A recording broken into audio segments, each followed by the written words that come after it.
Day 2 of our Adobe Live graphic design session. Glad to see you guys back for us again. We have with us Jay Master. Jay, say hello. Hey, how's everybody doing today? Hope you guys are doing well. Excited for this one. Yeah, man. I love diving into these newer applications like we're doing. We had a great time yesterday showing you a little bit of Jay's kind of wizardry between both Dimension, Illustrator, and even Aero on your phone. So there's so many great ways to kind of show off packaging now, and that's going to be our goal for today. Jay, give everybody a little bit of a summary of the project at hand, and then we'll get into a little recap. Okay. So what we are doing is we created a fictional beer brand that we're bringing into Dimensions and also then bringing into Aero, so we can sort of see how it might look in real life and just sort of play around and sort of get what you can do with Aero. Yeah. And a lot of it is the advantage of what you can bring to in where you're working. It could be for your boss. It could be for that client. It could be for a retailer, whoever you are working for. Everything this is really kind of showing off is how great this could kind of show things before print, before production. And that is a goal or a feat we've never really been able to do in packaging for quite a long time, you know? Well, absolutely. Unless you don't know, some sort of complex 3D software program. Yes. Or you're working with flat mock-ups from a Photoshop file, right?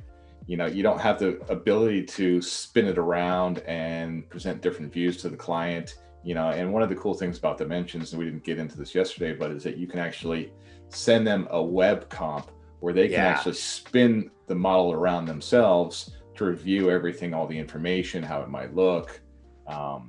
Really powerful. Unbelievable. That's great. All right. So we're going to dive into that in a little bit, and we are summing up the project today. Should we go into a little kind of recap of what we did day one? Sure. All right. So we are working off this brand that I created called the Ancient Order Brewery. Sort of, secret society of brewers. So going off of a sort of medieval theme. So I created real simple colorways.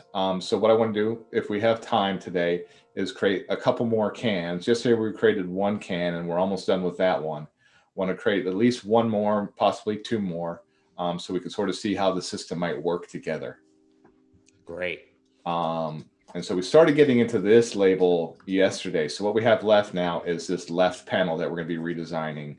And then we're going to be bringing that into Dimensions. And then once we finish that full label, what I want to do is break off all these different elements and show you guys how to create a different way of doing the mock-up inside of Dimensions. Cool. Nice. And then do we have the can? You want to show that real quick of what we Sure. we did before we get into a little bit of a... All right. So this is where we had left it off yesterday. So let's just spin it around. We have the front and we have the side. And so just sort of that reiteration of working with a full wrap, one artboard, one file itself, is that you end up getting the seam. So I'm going to show you guys how to do a different way of doing that so that the can itself is one color, and possibly even a band, different way of how you might have artwork on there that you can work with it. Good. Awesome. Well, that's our little recap of what we did. We got a laundry list of things to hit today. I think it should be great. What else we got to do? Let's see. We have done our summary. We're looking good. Why don't we get into this next phase of what we need to do? Absolutely. All right. So let's go ahead and go back into this rough label that we were working on here. So I went ahead and finished out a couple pieces we had been working on yesterday. I wanted to integrate in that sword. Yep. Into the UPC code. Give you guys sort of a close-up of, sort of details that you can go in and create for this kind of thing. Now, so what I'm going to do here is create the beer story. Awesome. And so basically, really simple thing. I'm just going to basically have a rectangle that is going to end up being the same stroke width as the UPC information on the right. And then what I'm doing here is I wanted a double stroke in there. Okay. So I paste this in front, and then I go into offset path. My favorite tool. Yep, really quick way to get things even, because you could scale this, right? And you're going to see if I scale it proportionally, I'm not getting the same distances, right? Exactly. And then you got to do this and eyeball it, and then if you're going to get never exact, right, you're right, never you go right. in and you start making little boxes. I'm sure you guys do this. Yep. Try to match everything around, right? So let's avoid that. There you go. And I'd love to know if anybody else in chat has used this and found this, or if you haven't, even for that matter. This is why these tools are here. I love the ones that do the calculations for you, right? Like you're just like you showed. If you're trying to eyeball something or whatever, it's never dead on, right? With like if you were to line it up and look. And what offset path does is it gives you a perfect proportional, either positive or negative, right? You can go inward, you can go out. You can use it in types when you outline your type. It's a fantastic way to make a light font a little bit bolder if you need to. Yeah, such a great trick. Tons of tools with it. It's great. So as he was just saying here, so now we have an offset path, and I've got it 10 pixels going on the outside. I could change that to a negative. Let's go negative 20 pixels. Oops, not 102. If I could type. Right, so obviously too much. So I like the 10. There you go. That one feels good to me. Cool. So go ahead. So now we have the basic frame. Okay. What I wanted to do too is we talked about using the type tool with fill placeholder yesterday. So since I don't know what the story is, I'm going to just fill it in so that the copywriter can come in and do it later. Excellent. Yeah, we got a few people telling us definitely a time saver with a lot of these tricks like offset path. Love it. Envelope distort. You know, so many. I think it's an endless story when you look at what Illustrator can do for you and figure it all out yourself. I love showing people this for the first time, and you can almost see that light bulb go over their head and just like, right. Whoa, like, yeah, okay, mind blown. Yeah, absolutely. Yeah.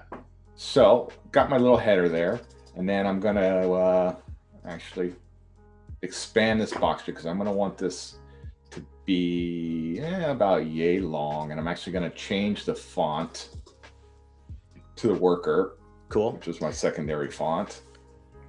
Do you have any like let's call it guidelines or tips on when you're picking headline over content or copy fonts? What are your kind of golden rules there?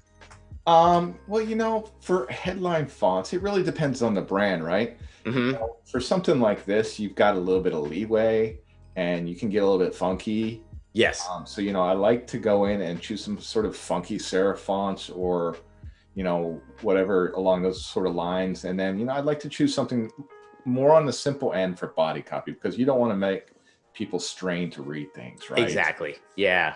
I always like to think important. Of like headlines can have a little bit of that flair, but in your copy, like don't make it hard for the person. If you can find a font that like you've done here where it has a bit of that character that you're trying to evoke, great, but don't pick anything too fancy that's going to be in a paragraph format because then you're just making it really tough for them. Hello, Nushin from Toronto. We've got some people. Let us know where you guys are from. I'd love to see who we got tuning in and where you're from. We'll give you a shout out there. So cool. This is coming along good. So you've got, and again, you're using this kind of Greeking tool because basically you can show a copywriter how much space you have and they can build it from there, right? Correct. Yes. Correct. The font is Wayfinder, correct? Wayfinder is the top one, correct? And then Worker is the secondary font. There you go. So there you go. All right. Wayfinder for his headlines, and then Worker. And Worker comes in a really nice variety of weights and styles as well to help you. It does. You have always a good tip from light to extra bold. Even I like that they call it. Even goes to black. I like that they call it slanted. All right, here's where we got. We got Scott from Costa Mesa. Dude, you're in our neighborhood there. Melanie from California and Santa Barbara. Carol from South Florida. Awesome. It's great to see you guys. Thank you for joining us. I had created this book icon. Argentina. You're going international, Jay. We are all over the world, aren't we? Got Jason from Philadelphia. This is awesome. Welcome, guys. So you're cool. So you're bringing this up here. You're trying to almost like give it a little bit of an ornament at the top, right? Yeah, you know, this could sort of be the ancient orders manual of sorts, right? Yeah. Help tell the story about what's going on. And then at the bottom, I wanted to sort of bring in my all-seeing eye, sort of as a reinforcement graphic. Excellent. Cool. And I'll respace things here in a minute. But you know, one thing that's actually kind of cool too, when we were talking about metallics yesterday, and when you drop things in Dimension, because of the way you're doing it, you're going to be doing it later today. There's ways to do like spot reflection, spot almost like varnish in Dimension by doing it this way we're going to be doing today. So if you try, you know, how many times have you guys tried to show a client something and you say, well, this is going to shimmer, this is going to have some gold, and it's so hard to replicate. And here now in Dimension, with the right lighting effect and everything, you can give them that effect and a 3D model. So maybe what we'll do too is when you do that link, send it to me and I'll show how it shows up right on my phone, and it will be amazing. Yep. All right, so I got this, although I want this headline to be gold. Just go ahead and just grab it there. Looking pretty good. Yeah. Let's make that just a tad bit smaller. And then I wanted to add a couple of just small ornaments to the borders themselves. Excellent. And just holding down the shift key will get you into 45-degree angles. Great.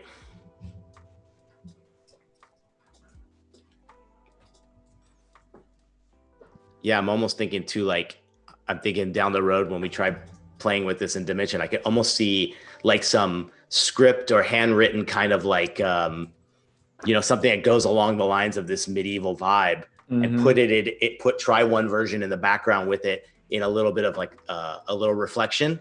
So it's almost like a hidden message. And when you tilt the can, you can see it, you know, something like that. That's something like that would be really cool. I'm sorry, I'm playing art director already. Nice work. Jay's like, I'm never working with Nick ever. And I'm not going to make the logo bigger. All right. So perfect. I think we're pretty good there. Yeah, this is looking good. Cool. So let's go ahead and I'm going to save this out. Great. So again, explain your method of going from Illustrator to Dimension. You're literally just, because you have this on a perfect artboard, right? Right. You're saving it as a typical AI file. Correct. And then you're going to retrieve it when we go into Dimension. Yes. So we're going to go into the model itself. Yeah.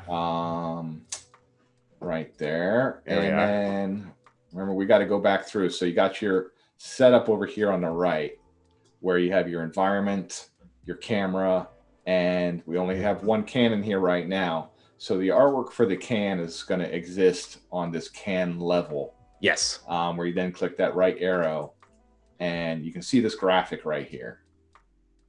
Perfect. So what I'm going to do here is I'm going to double click this. I'm actually going to go grab the file again. So all he's doing is he has currently the last one he placed is there. And now he's doing a new one. Yep. You're almost just refreshing it, really.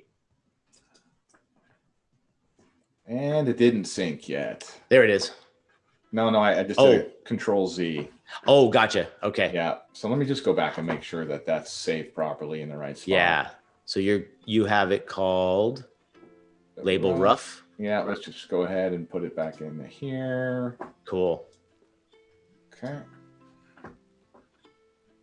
There you go. All right. All right. Travis is in the house from New Jersey. I see you guys coming in. Yeah, I think this is by far, if you guys want to try Dimension for the first time and you've downloaded it and you're watching this, the can is a really fun one to do.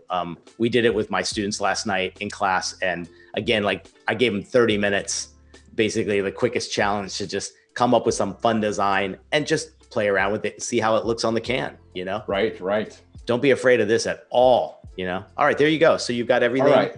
So we've got it in, right? And obviously we can see some issues happening here. Yeah, zoom in there so everyone can see maybe in the middle there what's going on. Right, so we could scoot all this over and keep playing with the dimension file itself, trying to get that right, scaling things, you know, but it's going to be a lot of sort of just back and forth, trying to get that right, right? Yeah. So I think this would be a good opportunity to go in and actually design it a different way. Yeah.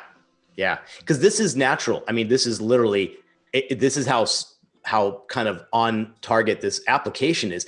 It's literally warping at these points of the sculpture of the 3D model, right? Correct. Because of this curvature and everything. And I think if anybody has done packaging before, they know this warping thing could be a real big issue if your art is sent and the first thing you get back is an actual sample. So I like to use Dimension as maybe my kind of testing part to see if I'm going to have any of that happening. And I know to adjust the art even before it goes to print, which is a great, you know, that's a great point, because, you know, when you get those wraps back, you're like, wait. Exactly. Yeah. Cool. Right. So let's go back in. So what I'm going to do is I'm going to create some new artboards, because what I want to do is I want to have the front panel be on one artboard, the left panel be on an artboard, and the right panel be on an artboard. And then we're also going to create just a background color panel. Oh, so is it a complete, is that a fourth board, or would you just bring in a color to Dimension? Well, you can do that. There are two ways to do that, right? Yeah. And so we could just bring in a color. Let's do that, because that's, I think, probably the more efficient way to do it. Yeah. Yeah. And all you need is, you know, either your hex color or whatever you're using. Great. So his whole goal here, guys, is he's going to basically take this in pieces now, just like you would in maybe even Photoshop, where you don't take the full thing over from Illustrator and then edit. You want to have the ability to manipulate and change all these things on their own. Right. Yeah. All right. So what I'm going to do is I'm just going to group these things together, bring them onto another artboard. Whoops.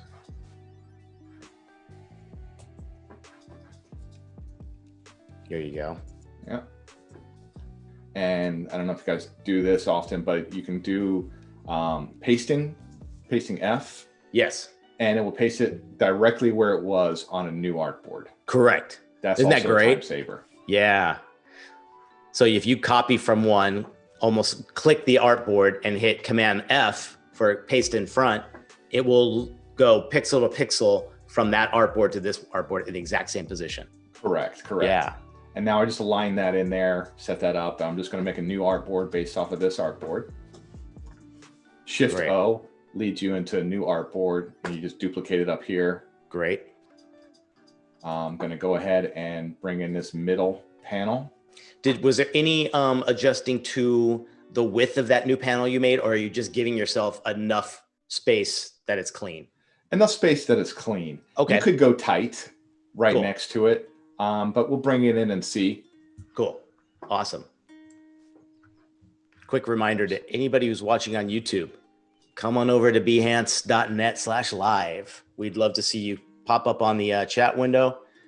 We just love to see you here on Behance. So come on over if you're watching on the YouTube. Hello, everybody's chiming in. This is great. Yes. Just make sure we got all warping these. Can definitely be a headache on any kind of packaging. What I'm going to do is I'm actually going to turn the type right now to an outline. Oh, okay, good. Because one issue that you run into when you're aligning type, sometimes that type on a path will not stay where it was before, and then you got to recenter it. Exactly. Perfect. So do you like, and this would be a great question for chat as well, when you are working with live text, before you create outlines, do you make a duplicate of it? I do. So I pulled this from here. Yeah. Perfect. So you still have that. Like the last thing you want to have to do is go backwards and reset anything. So a great tip is before you do any outlines is to save a version. The drag duplicate is probably my most used little command, because you do it so much with everything you're working on, right? Right. Yeah. Yeah, no, absolutely. You know, try to just be as, like we talked about this yesterday, but non-destructive as possible in your process. Yes. Always duplicate. Yep. Everybody's telling that. I'm going to go ahead and turn all those to outlines as well. Cool. All right. That's all aligned and centered. Now let's go ahead. I'm just going to grab this hex. Nice. So explain again why you're not putting a background All right, behind the art. There's two ways. And what may end up happening right now is because I have the artwork colored on some of these elements, that the hex may not match exactly with the background color. So let's see what happens. Yeah. If that's the case, then we may have to bring in a solid background. Okay. I got what you're doing. Good question. Yeah. Okay. All right. So I'm just going to save this now. And I'm not sure if I grabbed that hex. I probably did, but let's just be sure so we don't have to go back. There we go. All right. Let's go back into dimensions now. Now, what I'm going to do is I'm going to create another can. We're going to put it next to it. Perfect. So now we can get a good kind of comparison of see how this new tactic did. Right. Right. Cool. Let's actually just move this guy back. One of the best things, guys, about Dimension is as you see Jay moving things around, it keeps everything in line. It's like when you look, you can see his perspective is almost automatic, which is just such a cool thing to take out all that guesswork. Particularly for us that maybe, or people like me that never even dabbled in 3D. Now you're feeling very confident when you're going through it. All right. So actually, let me just delete that guy real quick. Make sure this guy is centered. Okay. So for some reason here, sorry, just getting that back. Yeah. A duplicate in there. There you go. All right. So for some reason, I don't know if this has happened to you before, but my little arrow on the right disappeared on me. Oh, let's see. So you just made a duplicate? Yep. So if I go in here, and that's gone as well too. Okay. I wonder if there it is. There it is. Okay, cool. Okay. Just a little double click. Sometimes, you know. We got Overturf in the house, a little late, but we see you there, buddy. All right. What's happening? All right. So that's the teacher in me calling people out. Right. You could have been here, but you chimed in late. So we're going to set the base color here. So I'll go back in and explain how I did that. Great.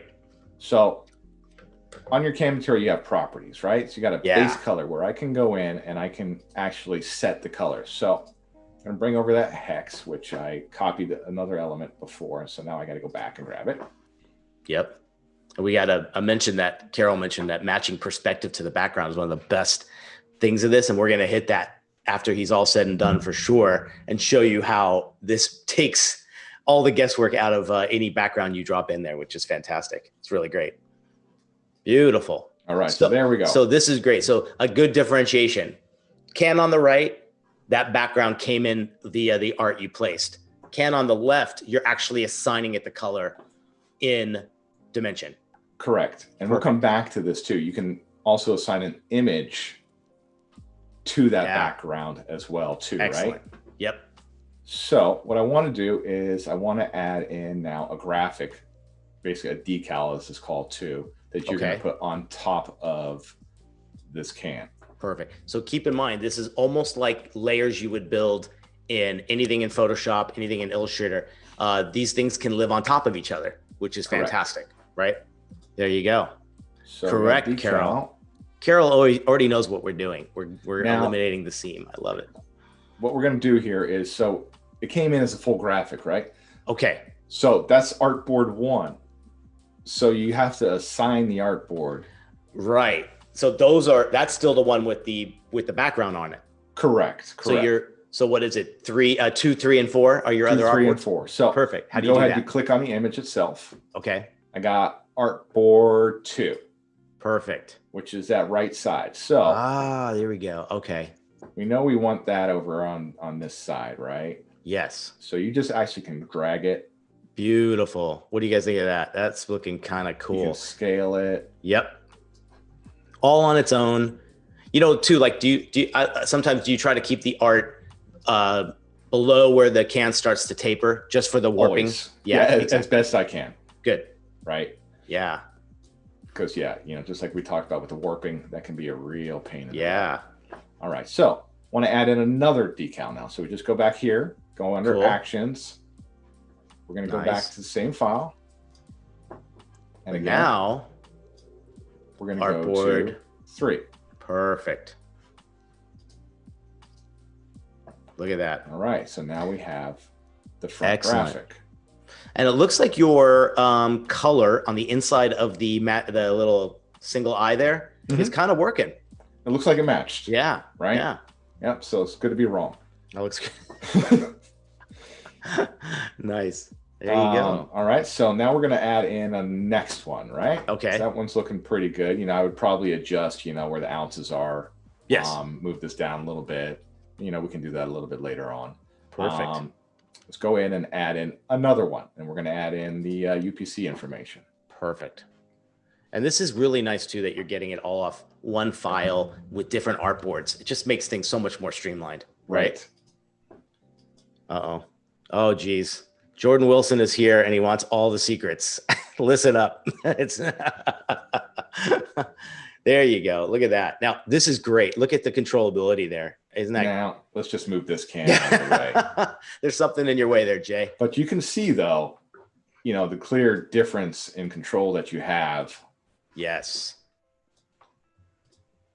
So I still got, you got all your graphics here when you go back in, right? Yes. So I'm working with this guy here and moving back here somewhere along these lines. There you go.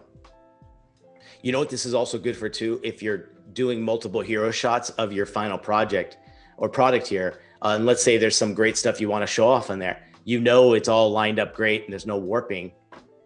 Doing it this second way, you know? Absolutely. Absolutely. Right.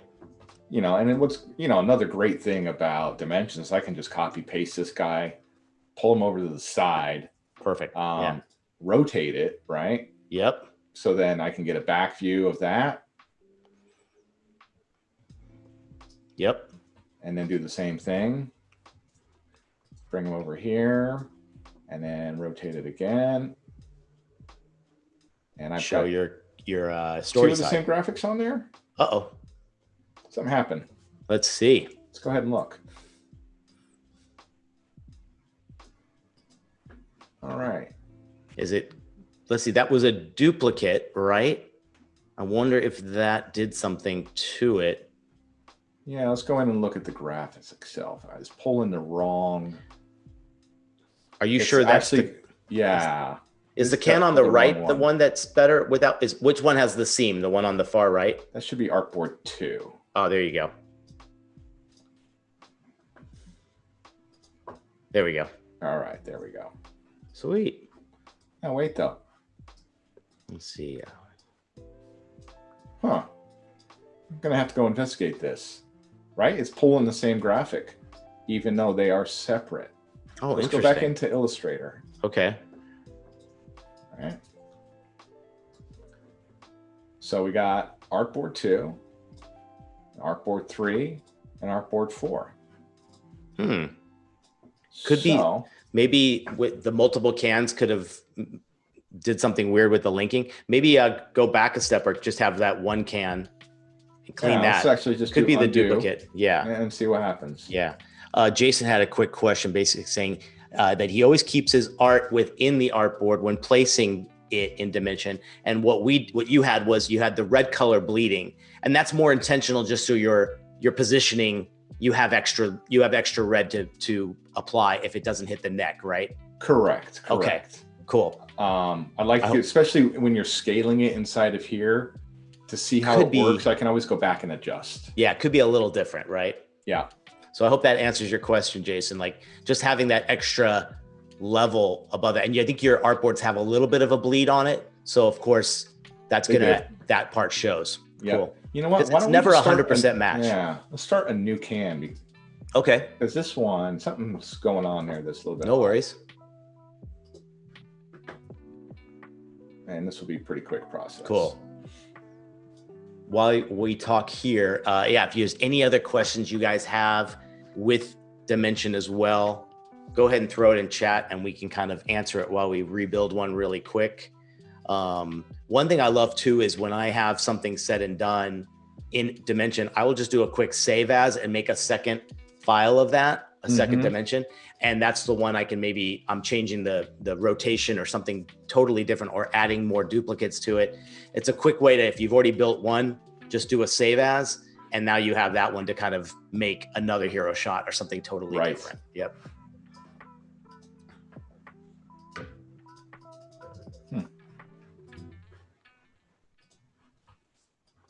Cool. So he's making a quick one here. He's getting his hex color in for the background. Looks great. All right, so now let's go ahead and bring in this guy again. Perfect. So you're going to switch the artboard. Yep. There we go. Let's go to artboard 2. There we are. Cool. Let's just scale that guy for now. Just quickly rotate him around the other side a little bit. We'll adjust that later. Let's bring in another one.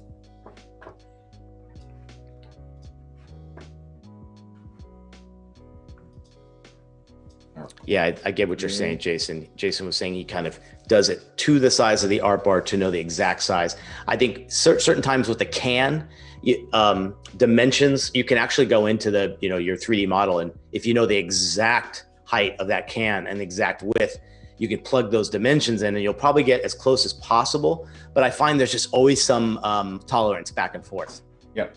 Like when you try to stretch this to make from a 12 ounce to like a 16 ounce or something like that, a big difference there for sure. And it's still doing the same thing. So why don't we do this? Let's go into Illustrator. Maybe make these separate files. Yeah, that's kind of what I'm thinking actually. Yeah. Usually working in pixel, but let's go there. Yeah. Question from you guys there. Stephen was asking, this is kind of the solution by making the can fully one color rather than bringing that part of the wrap or the AI art into Dimension. We're eliminating the seam right off the bat, and then we're taking each section and bringing them in more as decals. Think of them as just floating stickers that get to work on the Dimension can. Yep. There you go. All right, so what I'm going to do here is I'm actually going to just delete this, delete that. I'm going to save this as label story. Cool. I think another way too is like, it might the library thing might be a great way to make sure this doesn't happen, because it reads it very much similar to like a separate artboard, right? Right. Yeah. Yep. Do we have any library fans in the chat room? Because I'm telling you, I was so reluctant to do that because I'm thinking, no, I've got my file structures, I'm good. And the minute I started using libraries between applications, I think it was Paul Tranny who showed me when we were at Adobe one time how great it is to work when you are collaborating with someone and you have all those assets, you can share a library. And now it's like they have every asset you've ever made for that particular brand. So great tip, using libraries between either applications or users. I don't use it as often as I should. Mm-hmm. Yeah, it's quite a lifesaver. It really is. There we go. Okay. Perfect. So now you separated them as artboards, and hopefully we look like we're having a fellow librarian. Oh, Jordan's such a good wordsmither. That he is. All right. So perfect. Let's bring in the story. Nice. There we go, dude. That's looking good. And again, like this is going to allow you to try anything. Like we were saying, finishes, varnishes. If he only wants to bring in one new gold effect and add a metallic to it, that could be the shiny piece, and everything else could have a, the flat look to it, which is really cool. There you go. Cool. Let's just scale that down a little bit. Mm-hmm. All right. Kind of happy with it there? Yeah, I'm kind of happy with it there. Let's zoom in and see what we're doing here. Give us that glam shot, man. And cool. Let's scale this guy up. Nice. And let's just sort of zoom around and see what we got going on here. It's funny too, sometimes you forget you're not even in preview or render mode. It looks so good even in here, Right. That it's like, and you're moving things with that kind of efficiency and smoothness, and yet it still looks pretty damn decent without even rendering it. Yeah. All right, move this guy over just a tad. There you go. All right. Sweet. So that's looking pretty good. Awesome. What's our next task? Do we want to make a series? Do we want to bring this Do we want to bring it into Aero and see how this is looking? What's our next step? Yeah, my thought was that we go into Aero and we Okay. see how this guy looks. So let's go File, Export. Cool. Select it for Aero. It could not be easier, guys. Like this is literally putting it right in your phone in like 2 steps. So with your creative library, with you signed in under your Adobe account on all these apps, he's putting it in the Creative Cloud, which is great. There you go. Yeah, sorry. That's okay. And it's completely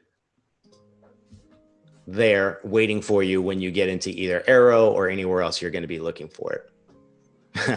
When I am trying to type in here, the zoom is up on top and I can't type the name of it. Oh, let's see. Can you bring it down or? I cannot. It's locked up. Let's see. Can you type something or, can you do could the arrow bring you up to right now? There we go. I got it. There you got it. There, perfect. I got it. Yeah. Don't scare me, Jay. There. Yeah, I know. We're live to millions right now. Come on. Yeah, get that right.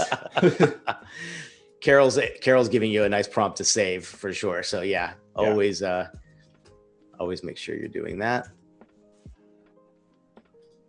Excellent. Perfect, man. Exporting out, and as Carol said, let's save this.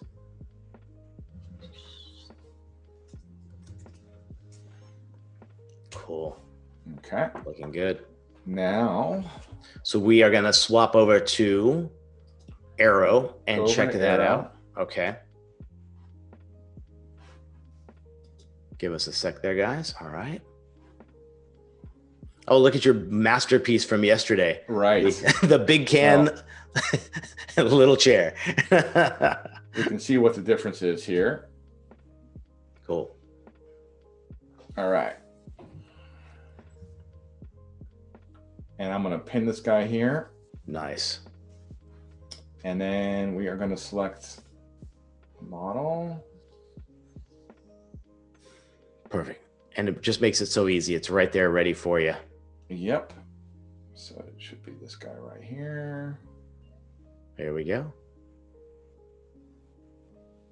Data unavailable. Yeah, it looks like it didn't sync yet on the cloud. Oh, okay. Maybe because you've got a little bit more robust graphics and everything on it. Could be slightly larger file. Could be. Let's see what happens here if this brings in the old one. There we go. Oh, it looks like the new one. It does with that. With a nice big warning. Hey, at least it's color coordinated to your branding. Right. Well, the cool thing, that's even 3D, right? Exactly. The warning is even 3D. Yeah. Look at that. So let's see here. Loop it around. You can start to see. Excellent. That's great. Spin this. I'm sure the next version of it you'll be able to reach over to where it is and actually turn it yourself. Yep. Let's try that one again. Let's give it one more shot and see how this looks. Maybe it was, now that it's in, it'll be, move it around a little bit. Yeah. Let's see. So as you move, guys, you see those little dots show up. And once it finds a good plane, all right, there you go. Look how it maps it out. Really nice. Cool.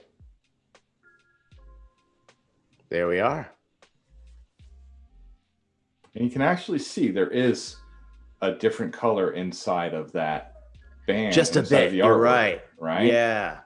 So you guys, if you notice inside where the globe is, near the eye, because that color came from Illustrator and the other one he created, there is a slight difference there, for sure. So spin that guy around as best you can. Oh, look at that.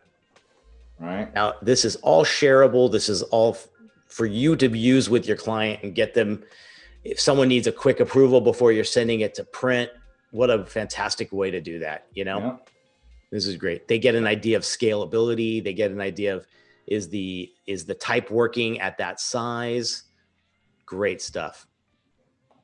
Yep. And then too, we'll create another label super quick. Yeah, let's do it. Based off what we have, and then we'll bring in 2. Cool. So are we gonna make another variety? Yeah. Let's do that. All right. We are done with Aero for a sec. But I think you're right, Travis. There might be a few limitations to the size of these things that could cause an issue at that one point. But look at how, I mean, that's just, you didn't even do a render. It's just being brought in through Aero and working really, really nicely with the area you have in your camera. It's pretty cool. And, you know, it does its best to match the lighting. Yes. Yes. And I think it's like you haven't even messed with that really yet. You've just kind of played a little bit. So maybe what we could do is like do the variations, work on a background, and then take those three maybe without the background and see how they look over on Aero. Yep, let's do that. You know, one thing when you're talking about the lighting here, real quick things you can do is like global rotation. Yes. You can get the different little glares on the can. That's the best, right? It is. If anybody knows from doing photography of stuff, particularly with a glare or any kind of reflection, the lighting always shows up right at the logo, you know? So here you get to kind of maneuver that around and find the perfect space to do it, even on multiple angles, right? You might change the angle and do something totally different. Correct. Yeah. Try, you know, be cool. It's like, try doing just your, maybe the front panel and messing around with metallic or something, and you can see how different it gets, you know? So he can just literally go into, now that he has these things in different decals, let's call them, you could put spot varnish on one thing and leave the other thing flat, and this will give you that. There you go, look at that. And then move the orbit around and you'll really see the difference. There you go. Look at that. Right, so the white is getting knocked out. Yeah. So it's taking on the color of the can itself. Isn't that cool? And I'm assuming, because it shouldn't be doing this, but the black should not be getting any metallic because that's your background. You're only applying metallic to that decal. Correct. Very cool. So like if we flip it around here, right? You're not getting the same thing. Exactly.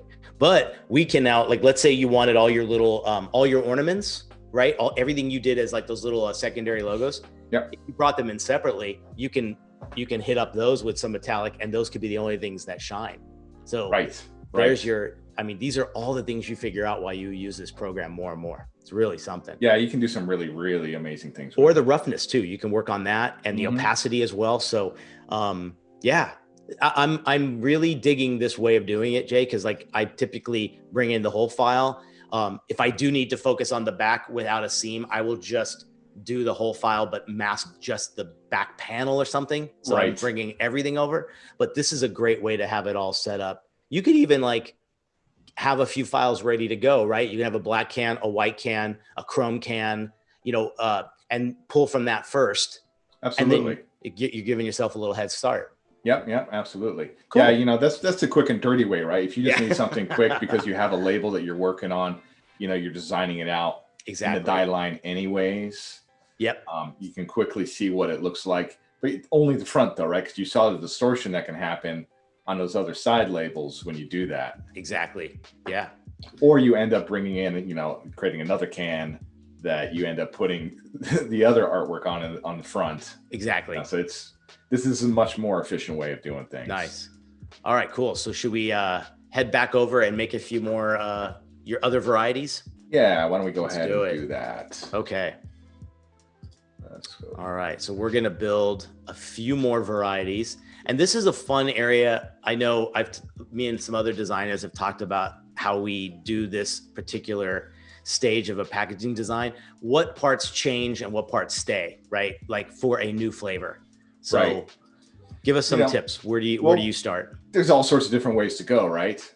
You know, color coding is obviously the biggest thing, I think. Yes. You know, especially for a simple brand like this.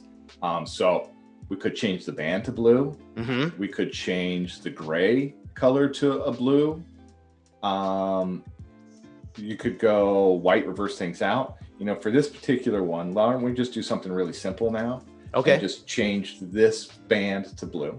Cool. We'll just grab that blue over there. So I've got my type here already, right? So all I really want to do now is change out that middle graphic. Yes. So you can put maybe one of your other cool little illustrations in there. Right. So I'm going to bring this guy over. How about we ask chat to name this beer? Sure. I had a name for it in my head, but yep. Let's do it. So the first one was called the All Knowing. Obviously quite relevant to the illustration. Give us a little background on this ornament. What is it? This thing is zoom in a little so they can see. Yeah, let's zoom in on this guy. So we need a name for this beer, guys. So this is sort of a temple, Cool. right? The temple to the hop. Okay. You know, with the all-seeing eye, you got your pyramid, you know, your steps, stairway to heaven, whatever you want to call it. Sweet. Okay. The keys to unlock everything. I love it.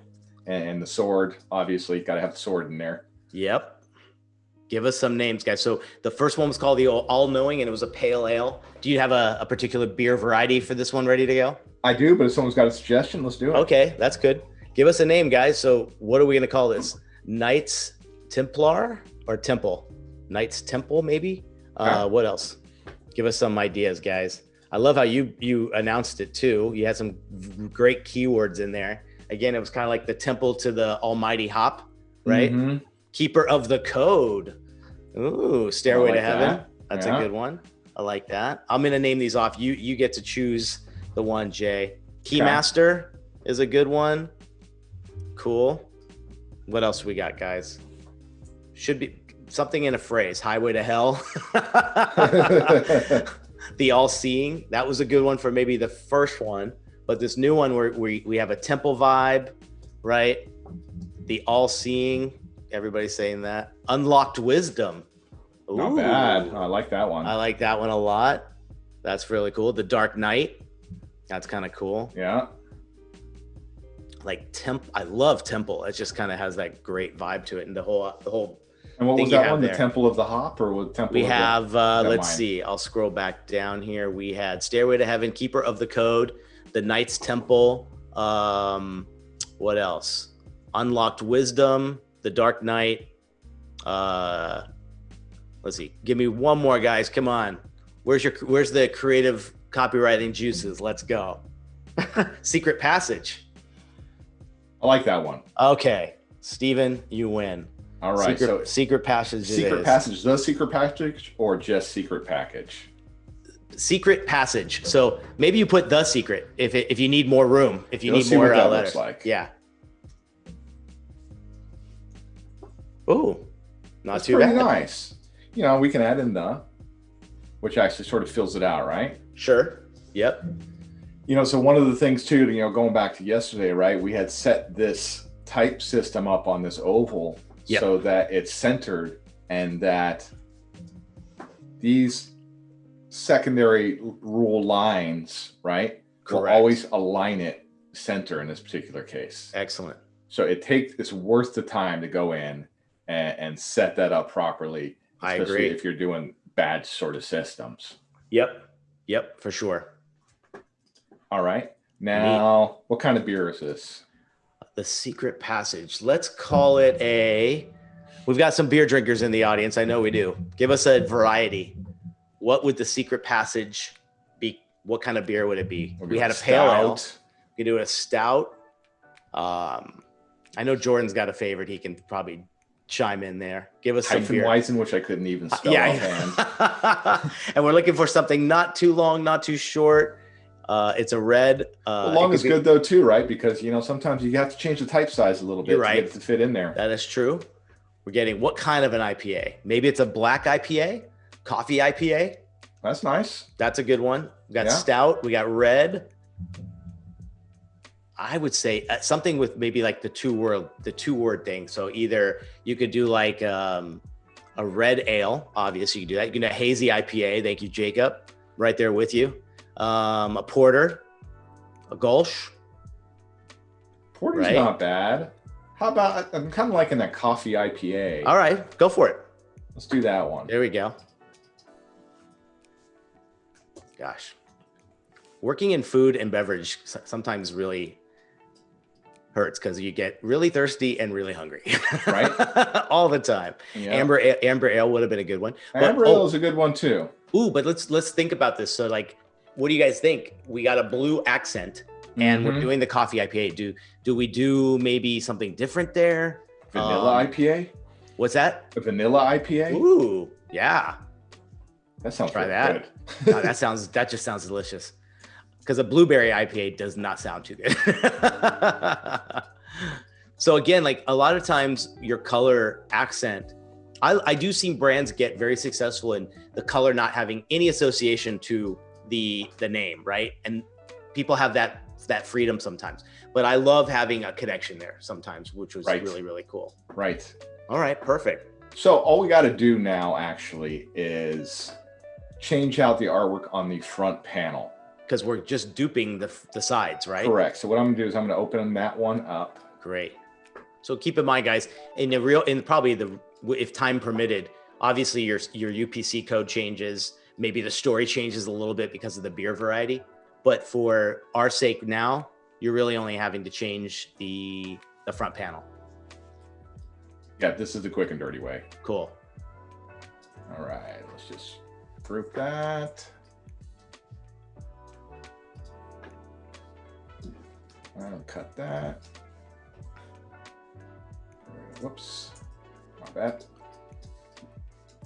I did not bring up the blue, but that's okay. Do you have it in your color palette? I do. I'll just load the color palette as well. There you go. Excellent. Cool. So the nice thing too about creating your own color palette is that you can just import it in every time. Yep. And it's there right you go. there. Perfect. So we got our blue. Nice. All right. You got your text in there. It's just white, right? It is. There you go. So we're going to call this Secret Passage. Nice. I'm sure if you looked it up, it's probably taken too. One of the hardest thing in the world is finding a beer name that's in the clear. Yeah. Excellent. You know, the fun thing about beer labels is I think I saw some sort of article a while ago about this was people referencing it to album covers back in the day. True. That they've just become this sort of form of communication that is just, you know, you can do whatever you want. Yeah. It's such a fun open canvas, you know? It really is. Same way. And I think it's much needed with album art being kind of like so backseat now with everything being so digital. Mm-hmm. Here's a fun way to kind of, you know, explore and try some different things, you know? Okay, so watch what he's doing here. He's going to duplicate and now make his vanilla IPA. Yep. Now, actually, let me rewind that a little bit. Cool. Because what I'm doing here, too, is I'm holding down the Alt button and the Shift button, right? Yes. Which allows me to duplicate the object. And you can use this in any Adobe program, right? This is a major shortcut, too, for copying things because you can quickly take an element and just drag it and you have a duplicate. Excellent. All right, so let's go in here. Let's go find that front label and we're going to replace it.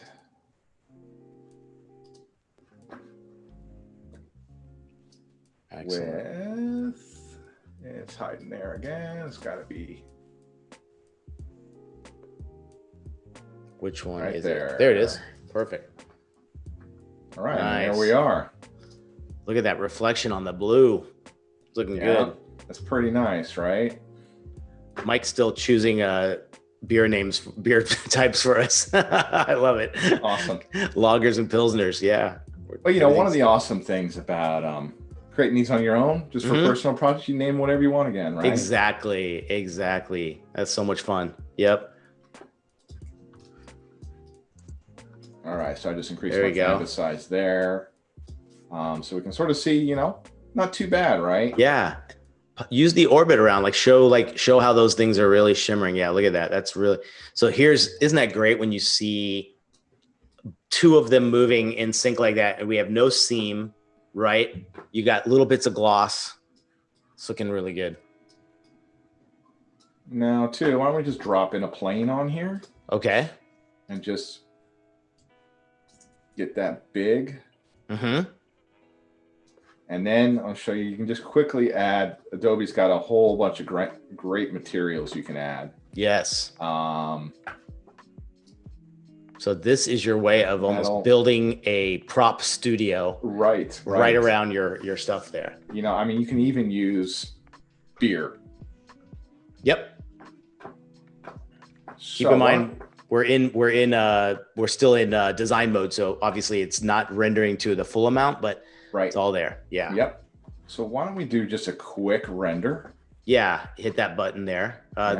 The squares. Should we do the quick render? Yeah, do it. Oh yeah, do this if you want. Sure. Well, let's go through. Let's look. Okay. Let's do the quick render and see what we get. So the quick render is a way of keeping yourself right in there. You can see exactly what it does. Look at that. Just enough to say like, is this working well? So cool, man. Look at this. That glitter and that vibe coming off there is really, really cool. It is very, very cool. You know, I mean, to get those sort of cool reflections, you know, I learned a while ago about like if you're shooting on black and you have a can, to add a little bit of water in the foreground. Yes. Right. So that it reflects off of the water itself. Exactly. But you don't necessarily see the water. Yeah. And here you're getting to do it virtually in a way, you know, which is really, really cool. We got one request to make a limited edition one in a gold can, maybe reversing it out. That would look pretty. So the gold becomes black and the black becomes gold. That'd be kind of, see, like, I love the special edition stuff. That's where you get to kind of like use the same architecture, but flip things around color wise or something.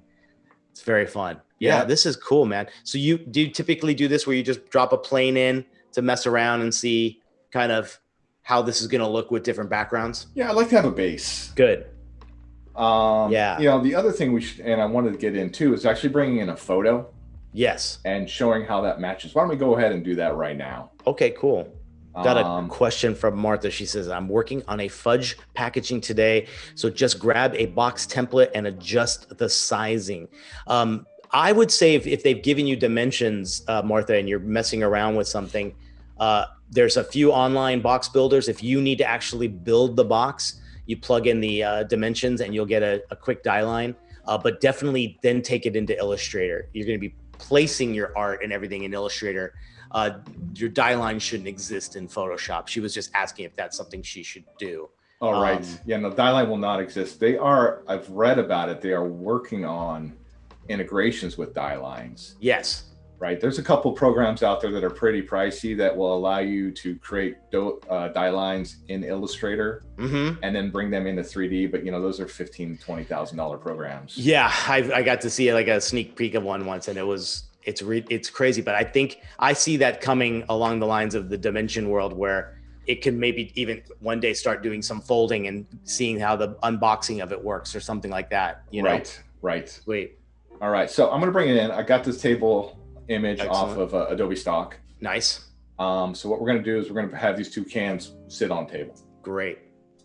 And we may have to get rid of that beer, the plane, right? The plane. Yeah, there you go. So, but what you can do now is let's go back to the environment. I got my image, right? So I'm going to match the image to the cans. So catch what he's doing here, guys. He clicks on the match image. Yep. Right. And now it's going to take the image aspect ratio and the lighting. And we may have to adjust the lighting after we do this. Yeah. But let's go ahead, click OK, and see what happens.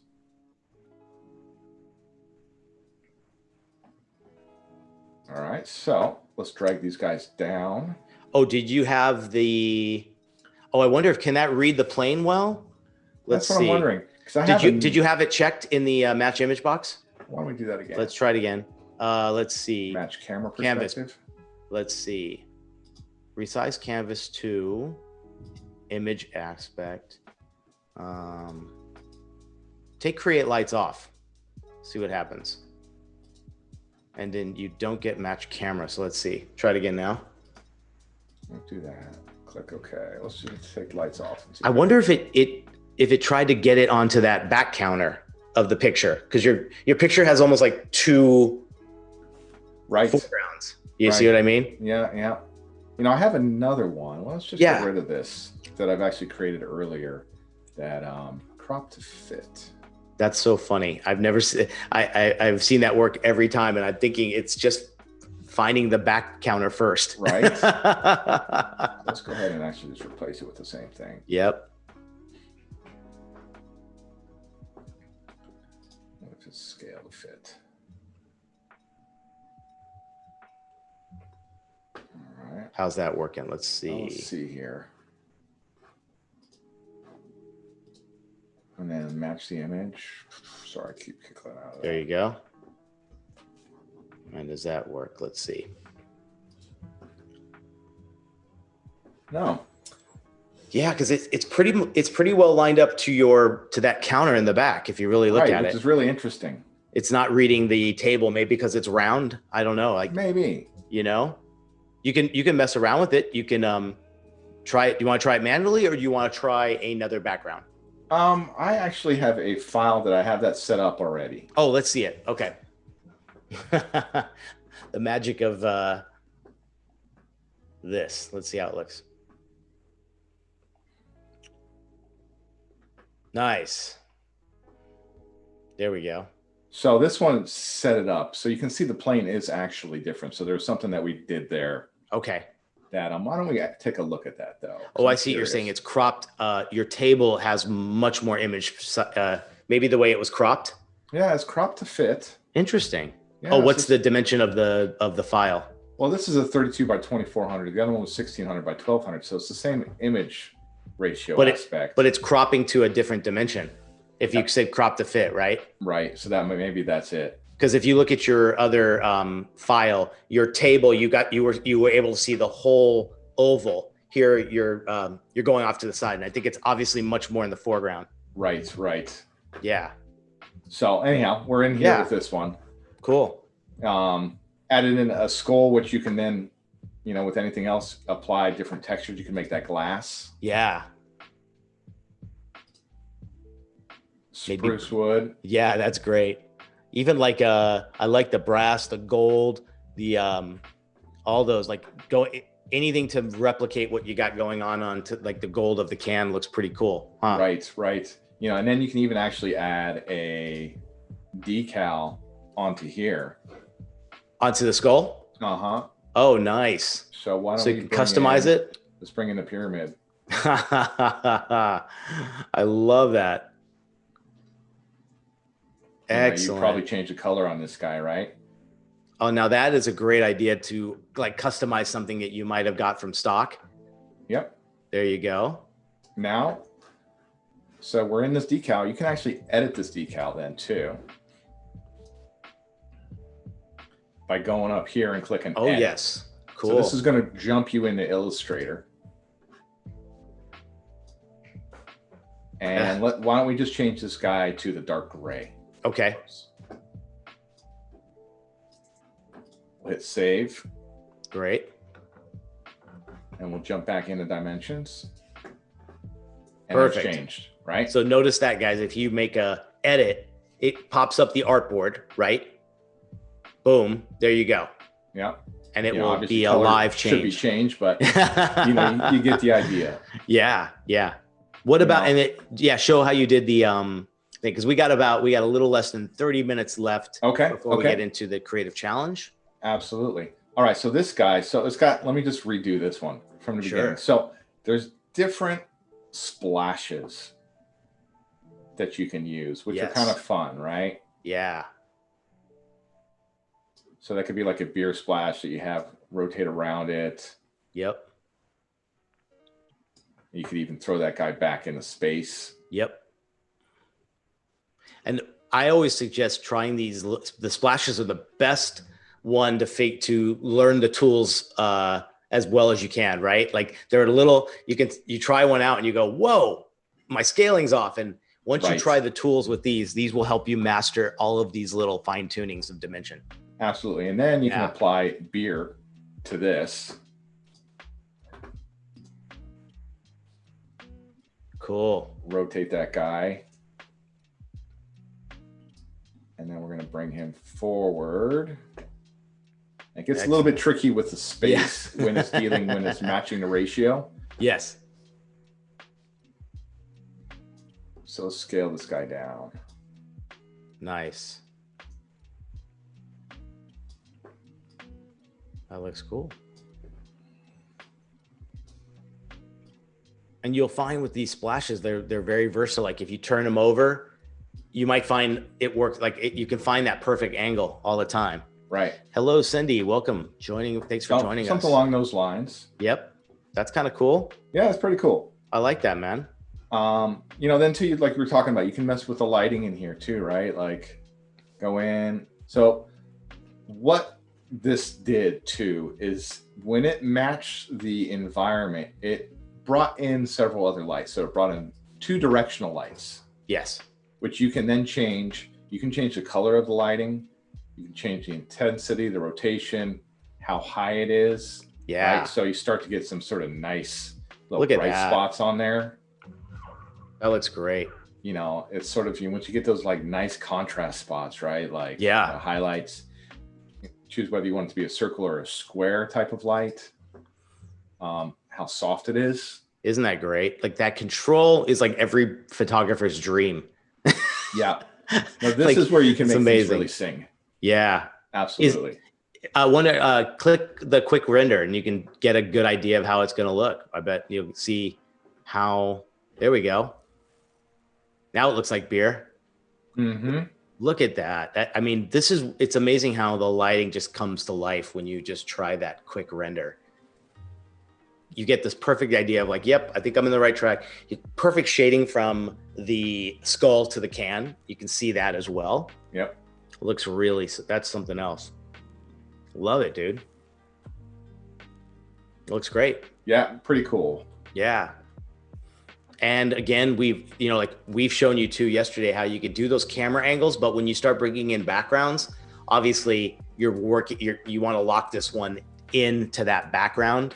What I've done is I've done like save as's and then I'll make a different one with that. And I have that can already pre-done. Because you can't have 2 dimension files open at the same time. Cannot. Only have Correct. One. Right. Yep. So yeah. So do we want to show? Can we do 2 beer cans in Aero? You can. So let's go back and now that we have let me 2. save this. Yeah. And I'll open up the other one. I'll export that guy out. Excellent. Yeah, as we do that, if there's any Adobe Dimension questions, if you guys want to drop it into chat, we can tackle those while we're going to try to get both cans saved and have them side by side in Aero as well. So anything you guys need question-wise, let us know. All right, I had the quick render on. So why don't we export this guy out again because we changed the lighting and the metallic element on him. So when you do a multi-can, I'm assuming you're just exporting these together, correct? Well, you can do it one by one, or you can do them together. And but will they come together as positioned here in Aero? They will. Oh, good. Okay, cool. Good to know. So why don't we do that? All right. Cool. So we are getting these 2 exported, and we're going to head back over there and see how it looks. Do we have a foam setting? Mike, are you asking if we could do foam as a material in Dimension? There may be. I'm sure there's probably one you can find outside of the starter kit. Well, and you go into Adobe Stock, there are a ton of materials you can access. Yeah. As well as lighting, there's really a great amount of stuff in there. Excellent. Yeah. Yeah, the foam would be cool, particularly like on the edges of the beer. That would look pretty cool. Mm-hmm. Yeah. What else you guys got? Any other questions on Dimension or even on Aero? Because I mean, like Aero's quite new. I think it went from beta to the real deal just a few months ago. All the Adobe apps are I'm going to switch over to Aero now. Cool. We're going to switch over.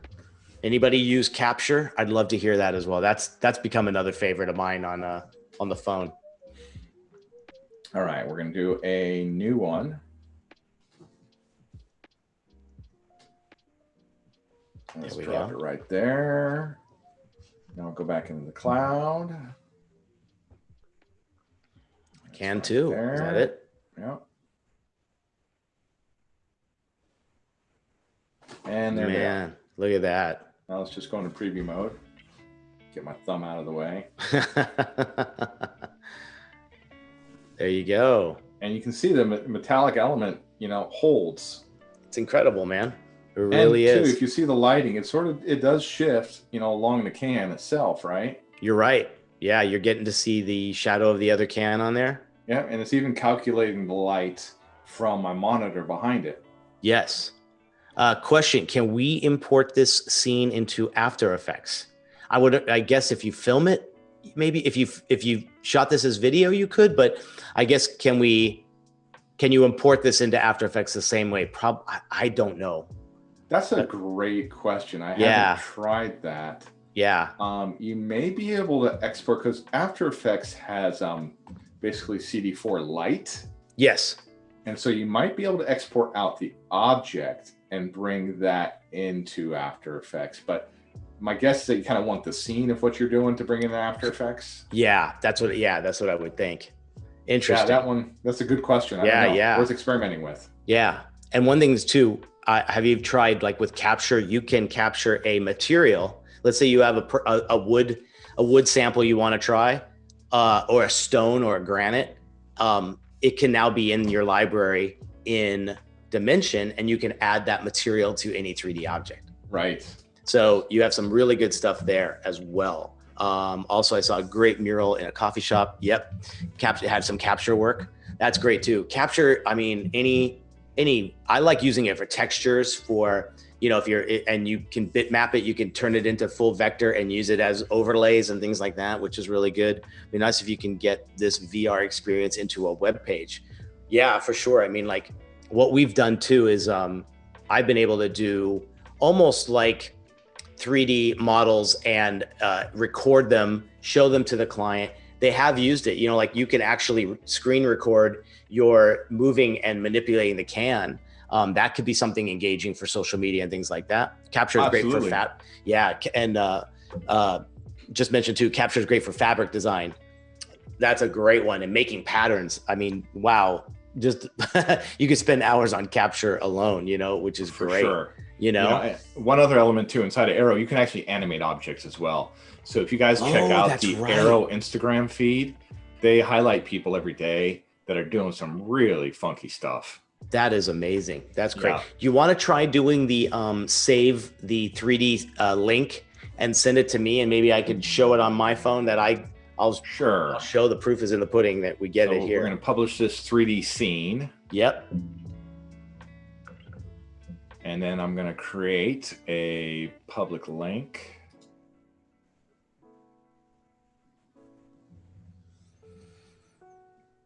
So again, this is the trick if you want to send the client a quick 3D rendering of it, just so they have it and they got it really quickly.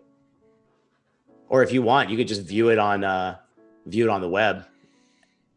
Either way, right, or send it to me, whatever you want to do. Yeah. Well, we can go either way. You want to just view it on the web and see what we got? Yeah. So again, any web browser now with this URL will have it. So there it is, and move it around. There you go. So you can send this off to your clients. And they can look at it straight away, and they don't need a single app or a single download. This literally comes through right on their way. And it's even amazing when it comes through on the phone, because your touchscreen or an iPad or any kind of tablet, you can move this around right with your fingers, pinch and zoom. It's just amazing. Correct. And that's a good segue into the marketing aspect of things too, right? Because think about the possibilities you can do with different items that you're selling. Of course. Right? Yep. I wonder too, like this could be like, in your shop, in a way, having a clickable link to these saved 3D objects.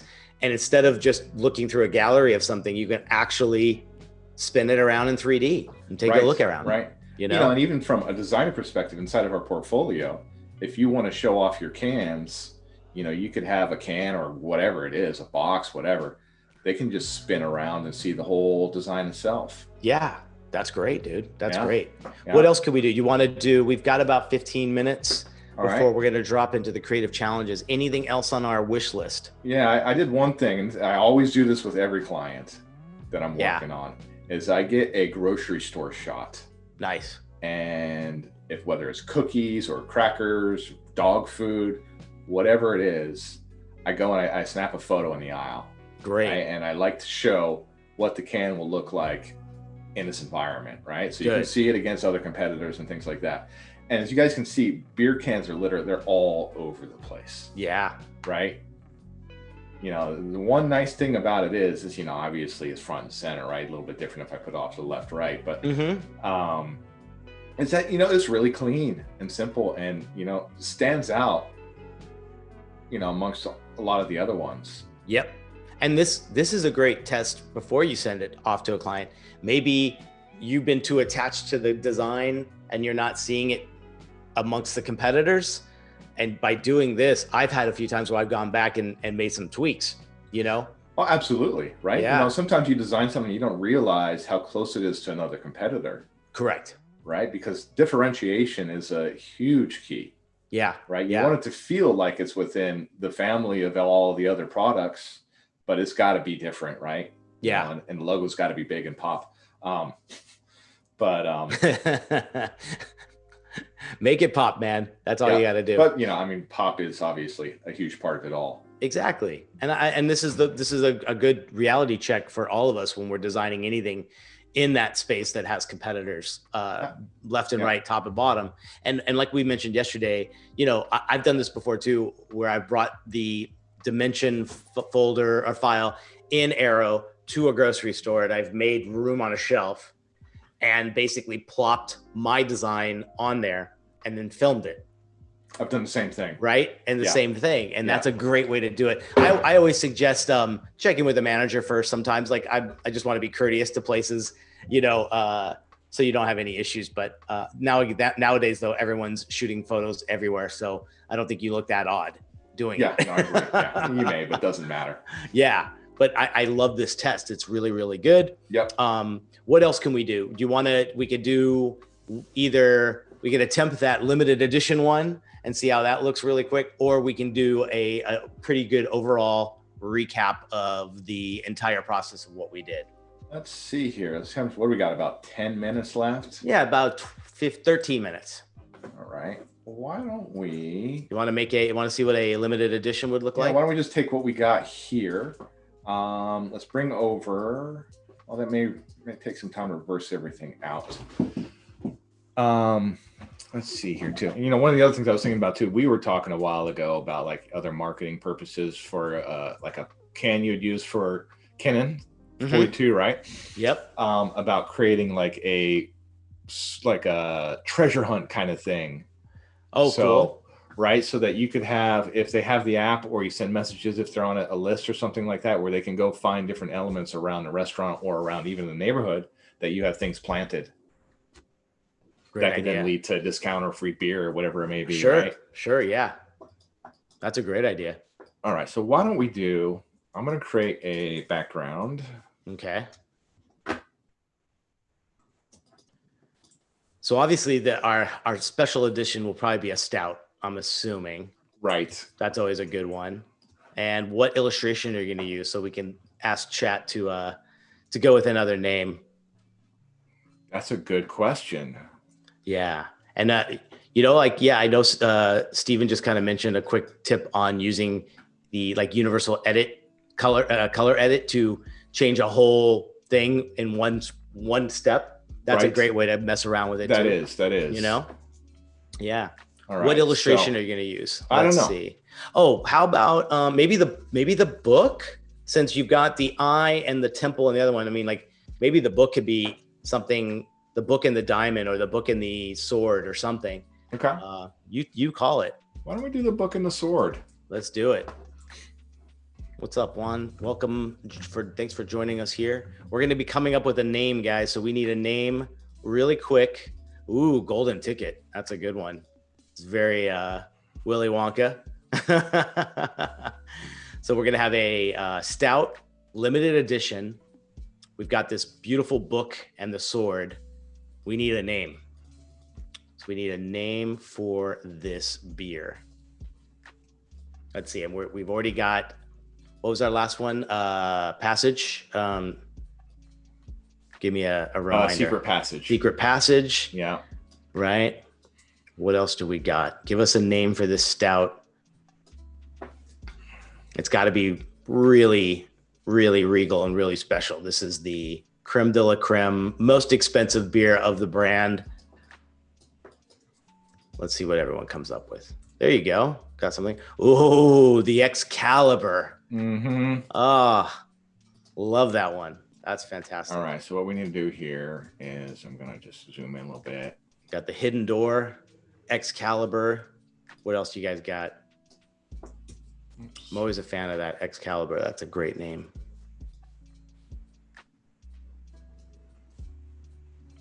Love that. Inner Sanctum. Well, nice one, good. Steve. Yeah. You know, and that actually that right there is looking pretty sweet right there on the gold. Is right. Yeah, it does. Yeah. Stouty McStout. Probably could work for another brand for sure. I love that one. I like that. That would be a very fun, you know, comical brand for sure. Why don't we bring in actually the Gilded Truth? Well, that's pretty good. That's a nice one. Bring in the crystal ball. Black Champagne. Ooh, that's good. Gosh. We got some copywriters in the group, Jay. I know.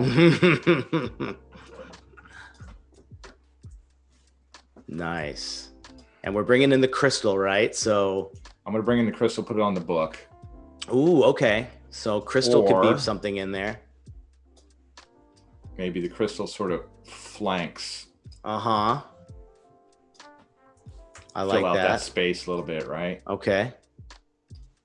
Now, should we bring in a key or something on the other side? Sure. Let's get every prop imaginable. Cool. So we had some pretty good ones there. I got to say, Black Champagne, the Gilded Truth, Inner Sanctum, Hidden Door, Excalibur. Let's bring in a key. And then I'm going to want to use a couple of these guys. Yeah. Black Paladin, Crystal Blue Persuasion. That'd be a great one for us. That's a good one. Yeah. That sounds like a Jordan thing right there. Yeah, it does, doesn't it? That was from Carol. Good job nice, there. Carol. Ooh, we all like the name of the font Wayfinder. That could be a that's a good one actually. That would be my vote. I'm gonna throw in one. I love doing that kind of stuff. It's a blast. Yeah, we still got about 8 more minutes before we're gonna roll into that. How about that, guys? 10-minute beer label. Talk about express designing. Right. Always the best, right? Well, this is like, we were talking about the warm-ups, right? And when you give yourself constraints and time to do a certain... I was just going to ask if anybody did a good creative warm-up on their own this morning. Adventure's Delight, the Seventh Seal. We're getting some good ones here, man. I like that Seventh Seal. The Seventh Seal. That's really cool. All right. And maybe are there, let's see, 1, 2, 3, 4, 5, 6. I wonder if there's a way, like, let's say if you have the book, you have the sword, you've got the mind's eye thing, you got the key, you got the 2 crystals. That gives you 6. There's one more thing in there. All right, let's do it. Why don't we bring in the hop? The hop. There you go. Diamond Key, Adventure's Delight. That's a good one. Adventure's Delight. So I think, are we going with the Seventh Seal? We like that one? I kind of like that one. What do you guys think? I think we're going to go with Steve's The Seventh Seal. That's a great one. Let's see here how we can actually get that kind of fit, though. Nice. Maybe.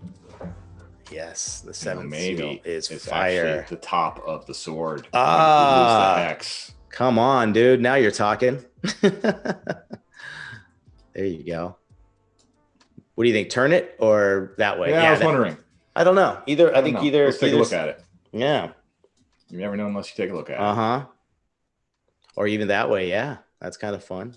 A little off, but boom. Let's keep it like that. There you go. All right, let's get rid of that guy. Cool. And that gold, man, I can't wait to see just one little try on Dimension and see how we can get that shimmer in your background, and that'll look really cool. Mm-hmm. This looks great. Okay, that's all aligned. Go ahead and cool. Yeah, this is what you call on-demand designing. Probably the bolts would look a little bit better there. So I'm just gonna go grab that super quick. There you go. Oh yeah, got to get those bolts in there, man. Got to use bolts for everything. Come on. Because this one's probably a nitro, so got to get that in there. Yeah, maybe we just round it out right there. Yeah. Fill that space. Big congrats to our two Steves who came up with our names for our beers. All right, so the name is the seventh seal, was it? How fast I forget. Is that what we went with, guys? The seventh seal. What kind of beer are we at? I think we're going to be doing a stout. So you want to do a nitro stout? Sure. Let's do that. Sweet. All right. So what I'm going to do is I'm just going to lay this guy in. Good call, Mark. Yeah, we did realize, someone did realize the seventh seal is a sour by the Phantom Carriage, I believe, is another brand. Well, good thing we're not actually making it. All right, this is all passion projects. Mm-hmm. That just goes to show you that almost every good name is taken in the beer world. Right, but if I post this on Instagram, I'll get called out. Of course you will. All right. Or the seventh element, because you have 7 elements. Oh, that's good. There you go. Yeah, Let's do that. See? Compromise. Yeah. There we go. And look at that. It fits really nicely there. Got to get maybe a little, what are you going to do? Bring it down a little bit in size? Yeah, let's go one.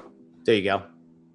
The 7th element. Ooh. Normally I would massage that type to get to be the same size. Yep. Since we're on the time constraint here. Cool. Yeah, we got 4 minutes. Let's see how we do here. Just save this. Is the 7th element a movie, or was that the 6th element? Fifth element. The fifth element. Yeah. The old Bruce Willis movie. Correct. Chris Tucker. All right. We're going to give it one last test and see how that gold one looks. You wanted a limited edition? You got it. Yeah. That's what we're here for. All right. So let's just add in another can. Nice. Since we're just going to wrap it. Beautiful. Oh yeah, we could have done the 6th element, but we had 7 pieces in there, so it just made sense to do the 7th element.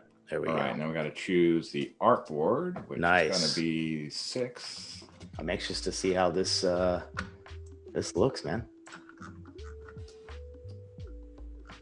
All right, that's close enough. Now let's go ahead and go metallic on it. Beautiful. Right, a little too much in there, right? But looks great. Nice, man. And I think that's a great kind of example of how something can flip completely opposite and yet still work in the family, in its design, and have that kind of right, because you're keeping the same elements, right? You have your typography structure. Correct. You have your logo structure. You have everything already made out, and so you can play with the colors. Like we could turn this into a blue can and a red can, and yes, yeah, that is really something. I like the way that looks, man. That looks good. So maybe I'll do a quick little recap. We got like 2 or 3 minutes. Okay. Maybe start from that first file and show what we did. Sounds good. All right. So what we did was we started out here, right? Yeah. The all-knowing pale ale, built out this can, brought it into Dimensions and just wrapped it as one method. Then broke it apart into its different artboards and brought those in as stickers using just a background color. Great. On the can itself. And like we talked about, it's probably a good idea to bring in the actual background color. Yeah. Because it isn't always going to match. Yep. But one of those things you play with. We went and then designed another label, actually 2 more labels. We did the secret passage with a little bit of color differentiation. And then we did the special gold label. Beautiful. Right. And brought that in Dimensions and then back in Aero. And, if you do this process back and forth and when you're out in the world and just dropping down stuff in Aero, is a lot of fun. Yeah, it is. I think it's experimental at this point and it's so new. I like being on top of the trend here and learning it as much as possible. It's been showing such good results in how you you work with your client, could be even your team and how you're working with a client at a job. These are just fantastic tools to really kind of let your packaging sing and show it off in a whole other way, you know? Absolutely. You know, and even if you work in-house, you know, you have to do pencils and bags and things like that. You can take the company logo, just drop it on a bag and send it off to your marketing manager, and if they love it right there. Yeah. No one needs a sample anymore, right? Right. If you don't tell them how you did it and you just show them the 3D, yeah, they're going to be wowed. Yeah.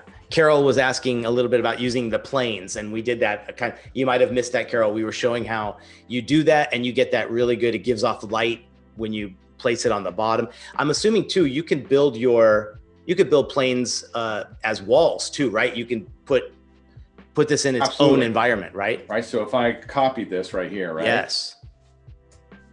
And then just rotate it. Beautiful. It's like you're building. Yeah, you're just a little bit funky there, but there you go.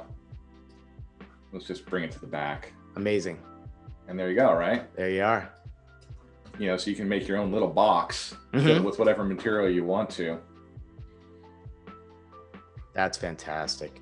Because like, how many times are you looking for the perfect little, you know, backdrop to use? Why not build it yourself?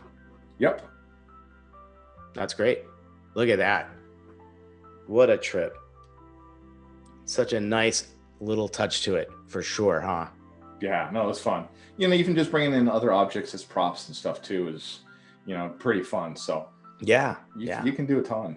This is great. Perfect. All right, so I guess we are ready to move over to the Creative Challenge results. I've seen there's a few in there for the brushstroke. I'm going to get that ready to go so we can, let's get this rolling here. Well, thank you, everybody. I appreciate the time. Yeah, dude. We'll do another little recap at the end there. Okay. So we have now. Let me know when you got this. So Jay, we will be ready to roll. Yep. Cool. Are we ready to go with this? Everybody can see it? Cool. All right. So this recent one that I think was just released this morning was about the custom brushes. And some of these people were trying out different creative challenges to show off what they did after the show. So let's take a quick look there. That's kind of neat too, right? Showing fun. Different textures and layouts. This is kind of neat, you know, even the fact that the greenish thing is a little bit shaded and blurry gives you a feel the depth there by just seeing the difference, you know? No, I agree. Yeah. Yeah. I mean, sort of fun idea walking through a fingerprint too, right? Exactly.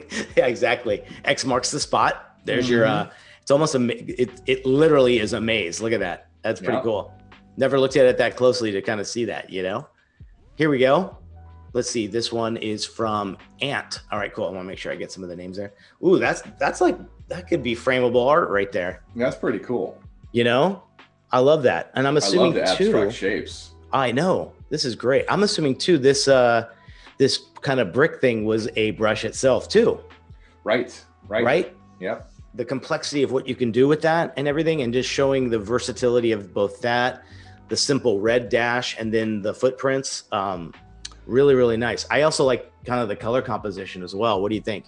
Yeah, no, it's great. I always love gray and red. Yeah, kind of works, man. Yeah, they win every time. That's really cool. I like that. That's really neat. All right, see another one. Looks like footsteps could have been the part of the trend here. Right. This has a really good glow effect. I'm sometimes that's a little bit tough, you know? I agree. It's got a nice little neon going. Yep. Definitely working, pushing the, if you ever get that, make it pop, there is your solution. Instantly. Use neon, right? Just make it neon and turn it RGB. That'll usually do it, right? True. That's cool. That's really cool. So it looks like we're going back. This is back into the monochrome effect. And this is really neat, just showing what you can do. Isn't that neat? Yeah, that's a great study. How do you find too, like, I always know, like, when you're working off a one color, let's say you have a one color, or even two color, sometimes kind of a limitation on a design. How do you still make that kind of have some variety and in just a limited amount of color count? Well, you know what I'm doing now, I try to work in black and white first, right? Mm-hmm. So that you can see the contrast straight away. You know, if you can add in some sort of shadow elements that are negative space elements. Correct. Also a great little thing to add into your arsenal. Yeah. You know, and what I really like that they're doing right here is that they're studying the different types of contrast that you have going on. Yes. And when you run through something like this, right, you can see what's working, what's not working, right? You know, if you look up in that right-hand color, you know, you get that dark screen back. Or that light screen back, which could work as a really nice subtle pattern behind something, right? Yeah, that's really true. And when you're playing with the effects, you know, the multiplies and colors, they all do such great different things, and really just got to play with it and see what you can do. Yeah, it looks like that might have been all the time. That might have been the task here by using your opacity filters and your multiplying and your saturation. You instantly get almost automatic color values that you might not have tried on your own. You know? Right. Yeah. Yeah. You know, and getting back to what you were asking too, I mean, contrast is the name of the game, right? Correct. Like, you get good contrast, you will get pop. Yeah. Or, you know, you get the subtle ones, and that's just as good if that was your intention. I like you said, this could make for a great subtle background if the shades are a little bit closer and not so drastically contrasted. Right. Because then you're getting depth too. You lay your type over that or something, you know, you start to get some depth there. Totally. All right, let's see what else we got. I think we're back on so this looks like the detective series plus monocolor, which is great. So like this is perfect. Showing what you can do in just that one color and all those different shades, right? Yeah.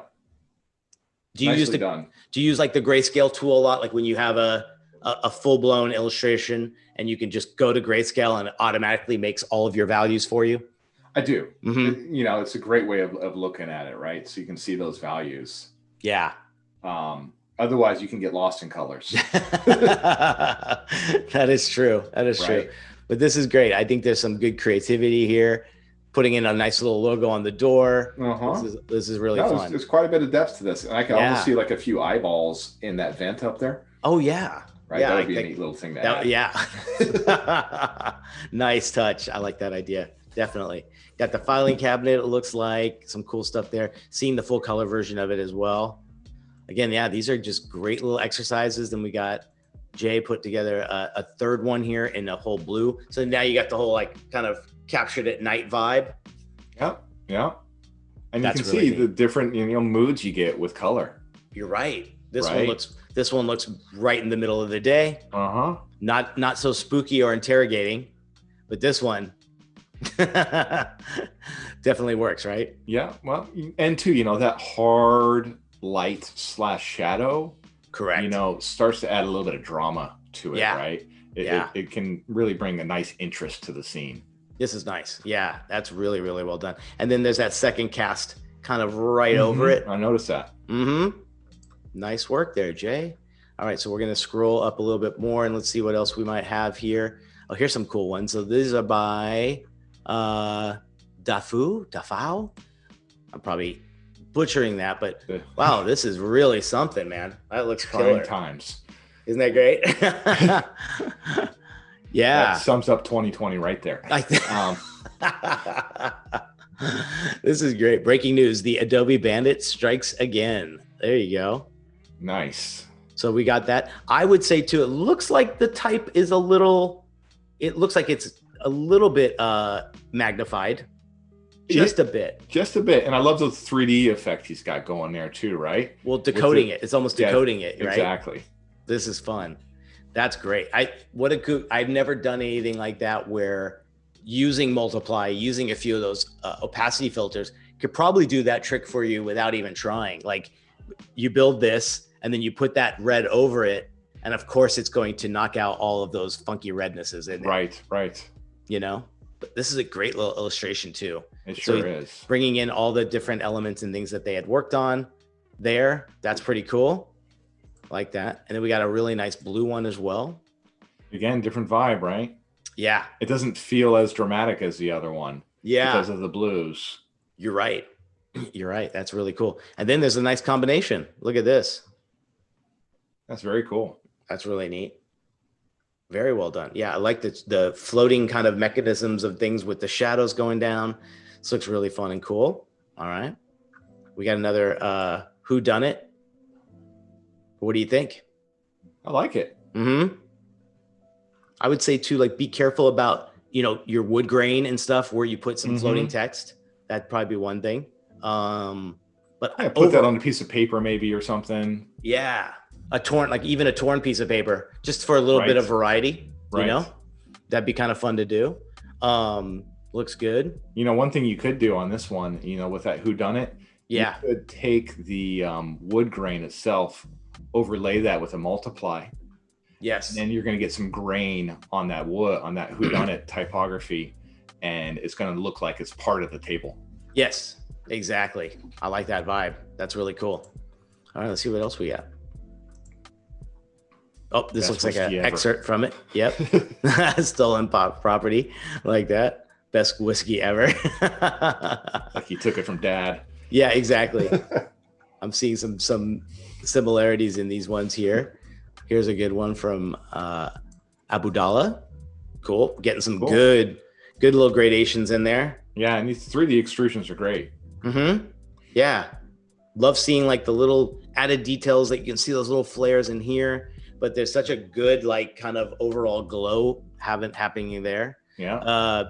I'm assuming the idea here was to make almost like a stamp or something unique at the bottom. Right. So again, fitting the path in there is always, boy, man, sometimes getting that type to work in a circle is a tough gig. I like that. Yeah, it always takes a little bit of manual labor. Extra finessing, correct. Yeah, yeah. Here we go. Oh, this is kind of neat. This got a little mystery going on there. Fun stuff.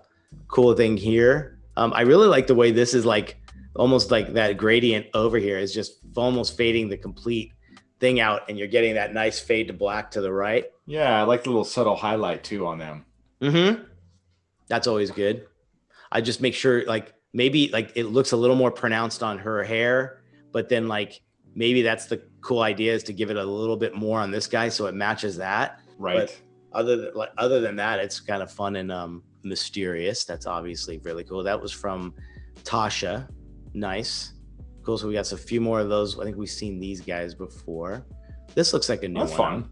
This looks like the last one that we've got that might be new. So the X-ray. This is, again, I think doing the blending and obviously probably some neon here. So again, this is neat where you got almost like the decoder ring doing like X-ray vision on the middle one. That looks cool. So it's almost like seeing the hidden thing inside the Voss. Yeah. That's kind of fun. Oh, this would be a really good like 30-minute attempt for someone to try where you try to show a X-ray vision of similar objects and then giving one of them that attempt. I don't know if I would know exactly where to go to make that effect. I'd probably have to play around with a few filters. You? Definitely. It would, you go into Photoshop. I think that'd be the easiest way to do that. Bring your elements into Photoshop and then go to the layer effects. Yeah. And work out the glows, or you do it manual labor again. You do Gaussian blurs and overlay things. Yes.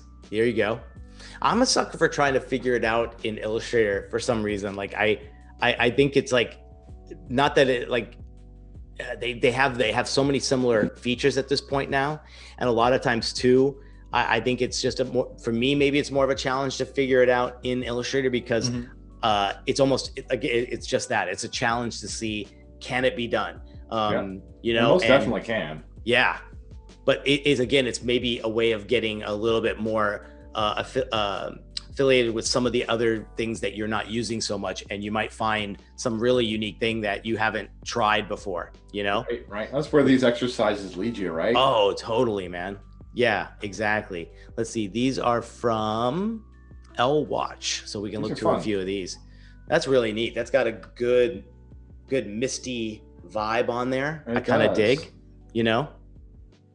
How would you what would you say when it looks like maybe that image was found here, right? It looks like it was kind of found. How would you attack this to look as dusty and as vintage and as old as the background it's over? What would you do? I would try to sort of desaturate it a little bit, get it to try to match that color. Mm-hmm. I would also probably draw in a shadow. Okay, yeah. So that would come down, you know, from the postcard down along the bottom of the book, Cool. onto the map itself, right? Yeah. But yeah, you know, probably just desaturating a little bit and trying to just get that hue, and you can even do an overlay on it. Yep. I mean, there's, you know, a couple different ways you could go about it. Yeah. And maybe even like, would you add add a little noise in there as well once you got it? Because it looks so crystal clear and like, you know, razor sharp, and yet everything else has that kind of gritty vibe to it in the background here. And one way you could do that is you could actually just select the object, right? Mm-hmm. Create a new layer and then overlay that sort of tint color on it, mess with the multiplies, you know, the overlays, etc., and the opacity, and sort of get that close, and then probably add in a little bit of noise to that too. And yeah. Oh yeah. So, and Reaper Mike Steven saying adding in some wisps of smoke in here would be kind of cool, a little mysterious, right? That's kind of cool. Or an ashtray with a cigar off on the side. There you go. That'd be cool. Love it. Let's see what else. So then we got like an X-ray version of it. That's kind of fun. Yeah, looks really neat. This is a kind of a nice version where it's kind of a 2-color maybe. I'm assuming maybe messing around with duotone or that's fun though. Yeah, that's really neat. You get a lot of this stuff with that. Yeah, because I think even like cropping this out alone would just be a nice little image. Seeing that little touch of yellow popping up in these little highlights is kind of nice. That's yeah, really I mean, cool. Those photos, the postcards up above on the right are, you know, Polaroid shots, right? Those are the things that really popped out to me, and really nice and graphical with that program. Exactly. Yeah, that's really neat. And then just a really nice black and white version, which again, wow, by just switching, doing what we said here, you'll have a beautiful composition. That'll look really, really nice. Yep. All right, let's see what else we got. Then we've got that full color one. I think we looked at that one before. Let's see what else we have here. These might be, I think we've seen these. We saw this one, right? I think we were right. This is where we were at yesterday. Yes. Here's a cool idea. Now this is neat. Okay, that's fun. Oh yeah, here you go. I think your concept is pretty cool. I love this idea. Like you can almost see the fingerprint, but now a little more clear there. Yeah. Examining it, yeah. This is one of those ones too, where I think depth of field, blurring and sharpening can really help you out too, right? What do you think? Definitely. No, I agree. And Photoshop's got some pretty good blur features now too, where you can do field of vision blurs. Yeah. Right, where you're laying down pins and setting the difference of the foreground and the background blur. Yeah. You can do some cool stuff. That's really nice. That's really nice. Okay, cool. What else do we got? Do we have anything else that we see? Oh, now this looks new. That's neat. Look at that. Ooh, this is cool. Let's see who did this one here. This is from Art God. Nice. I love the maniacal cat. Yes. That's awesome. I think, yeah, for sure. That green one, I love the vibrancy on that one. That really has some cool vibes going on there, really, man. Neat. That's a lot, dude. This looks really, really. Did a lot. I mean, that light itself too is really nice. I think, God, dare I say, it looks like everything was created by hand here. Like, it does. It looks like I'm feeling that nothing was taken from anything else. That's quite a good little even the pie charts where you got right there, those were all nicely done. Yeah, man, this is really something else. You got a nice full color version. Again, boy, what a difference it makes. Like this looks like any student's like desk. And then this looks like, you know, the mad scientist over here on the right. Yeah. All lighting, and that will like tell you exactly what's the difference, man.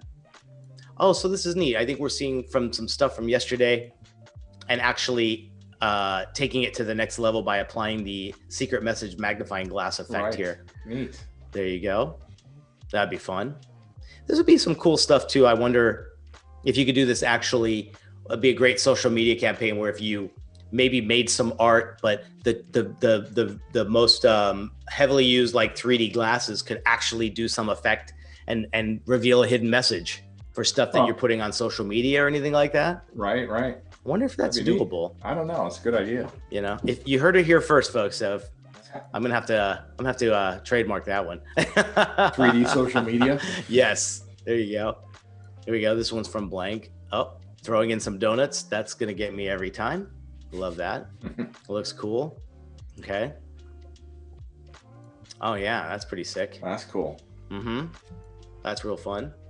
Again, too, like I love when you can this borderlines almost illustration, all of the stuff that you're doing.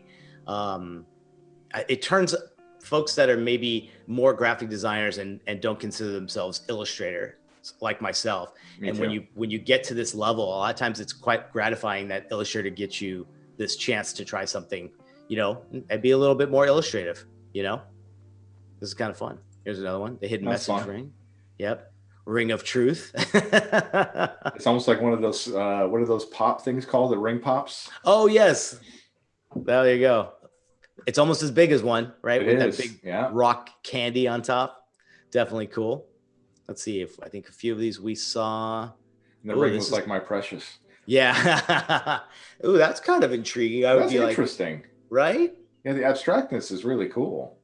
This is really neat. It's got a good mysterious. It has that the old alien tabloid newspaper vibe going on in a way. Great texture too. Great, yeah.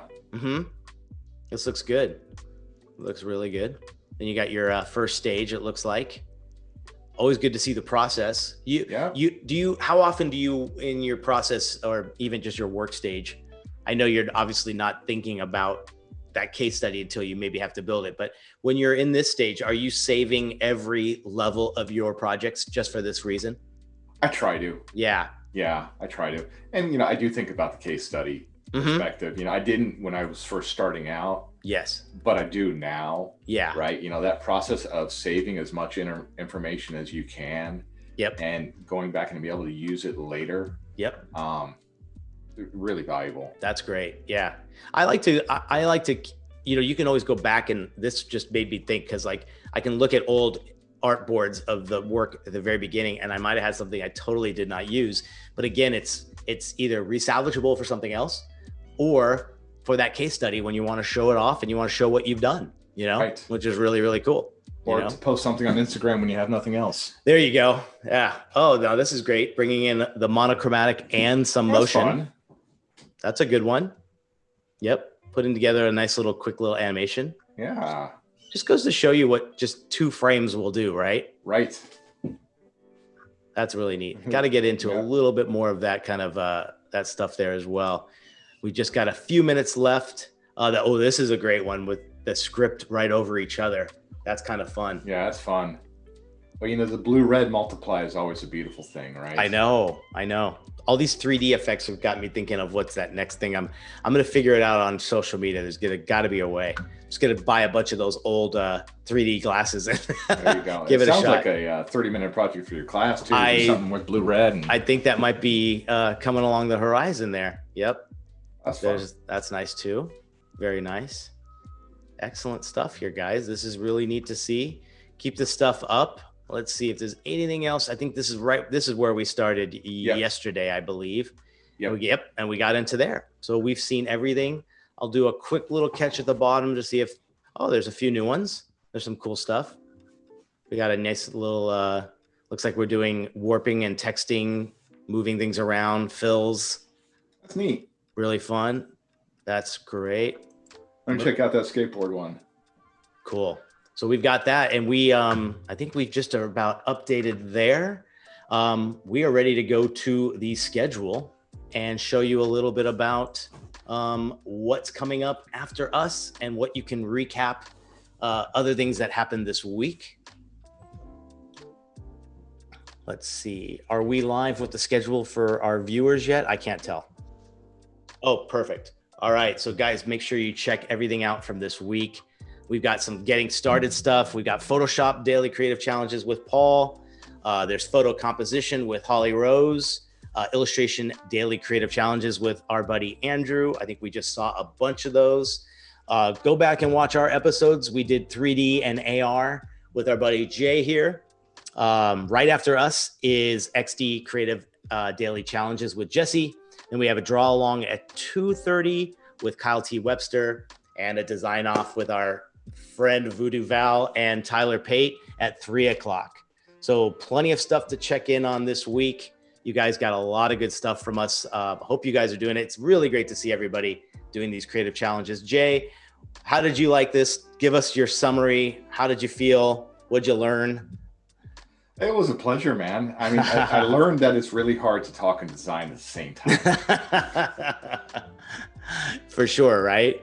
Yeah, you know, it's great to be able to interact and show people how it all works, and learning from other people with their different ideas that they have, you know.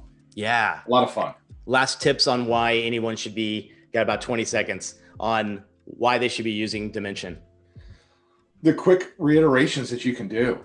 Yeah. See your designs come to life and not have to wait for a proof or whatever it is. To quickly see it in 3D and be able to move things around. Excellent. Great feeling. It's very Perfect, satisfying. Man. I totally agree. Well, guys, thank you guys so much for joining us. Again, I'm Nick Longo. This is my buddy Jay Master. We just went through 3D and AR with you guys. Hope you enjoyed it. Thank you, everybody. Bye, guys.